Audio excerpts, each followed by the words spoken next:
So why? Considering all of the harm done by people using the Bible, do we still read it?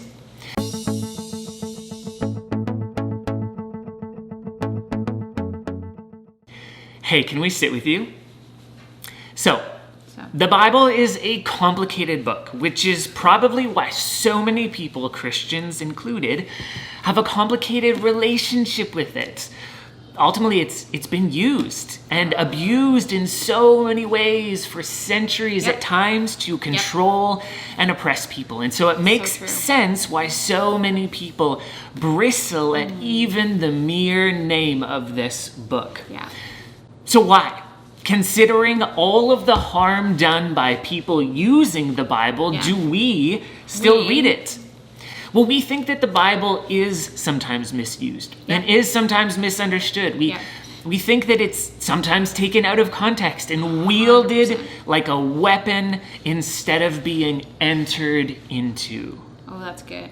So to really answer this question of why we read it, we have to first explain what we believe the Bible is. Simply, it's a collection of books making up a larger book. It's full of stories, poetry, and prose that all point to who?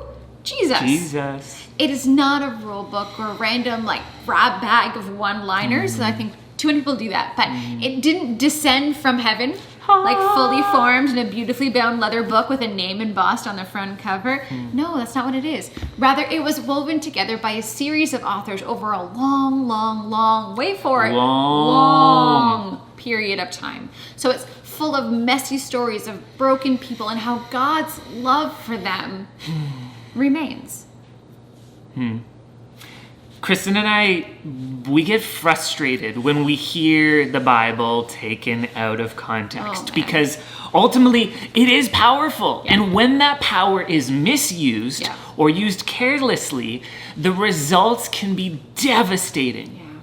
At the same time, a book shouldn't be judged by the people who manipulate it. We believe that the Bible is like a long, winding journey. Some parts of that journey are beautiful and some parts are dark and confusing and weird and even disturbing. And if you drop in on some of those odd bits without context of the whole adventure, then it can appear to be really strange. Really strange, But when you enter those rough parts of the journey, of the biblical narrative, understanding the whole cohesive story, and you keep that in mind, then they're not quite as jarring. Because in light of the character of God that's embedded in the pages, something becomes clearer and clearer. That God loves humanity in a wild, never-ending, never giving up, always and forever kind of way. Here's the thing, you have a journey just like we do. And if we randomly got quick snapshots of random moments of your day, we might not understand who you are. We might be confused with why you do the things that you do. But if we knew you, then the individual pieces of the puzzle would make more sense.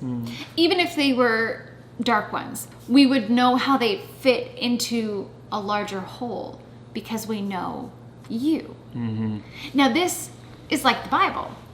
David and I have spent years studying this book, years delving into this story and combing through it to find God. And we have so many questions still. I feel like we have more questions now than we did a decade ago or however long ago. There are many things that we still don't understand. But for all the questions we still have, we have gleaned so much wisdom from its pages. And not just wisdom, but an understanding of the God that we love.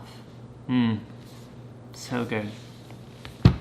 One of my favorite stories is of this dude who marries an unfaithful woman, knowing that she will cheat on him.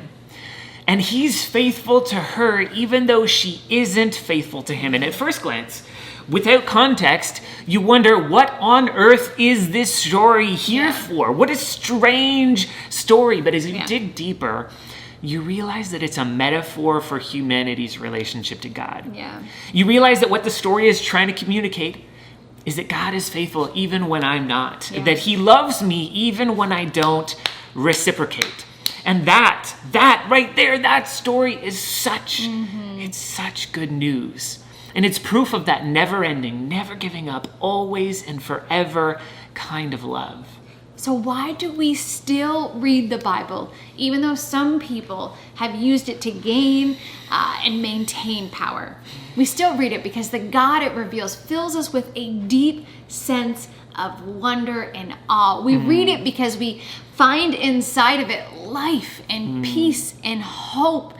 In it we find who? We find Jesus, because the whole dang thing, it points to him. It's a long journey, but when you understand that the narrative, it spans from the very, very first page of Genesis to the very last page of Revelation, you see an image of God that is hard to ignore. It draws you in deeper and deeper and deeper, and you see how beautiful God is. So maybe you've been hurt by people using the Bible against you. Yeah.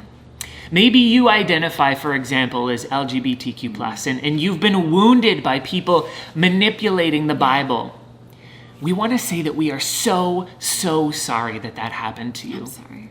We want you to know that you are loved by us and by God. We want to encourage you to, when you're ready, try reading it for yourself. Because we believe that in its pages you will find a God welcoming you home with open arms. Whoever you are. The Bible paints a story in which, like, there's a table, right?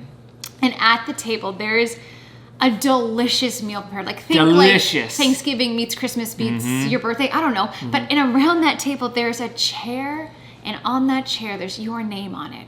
We believe that. We believe that God loves you with that never-ending, never giving up, always and forever kind of love. And we know that because of what this says, because of what this book has told us. And we also know that no matter what, you belong here.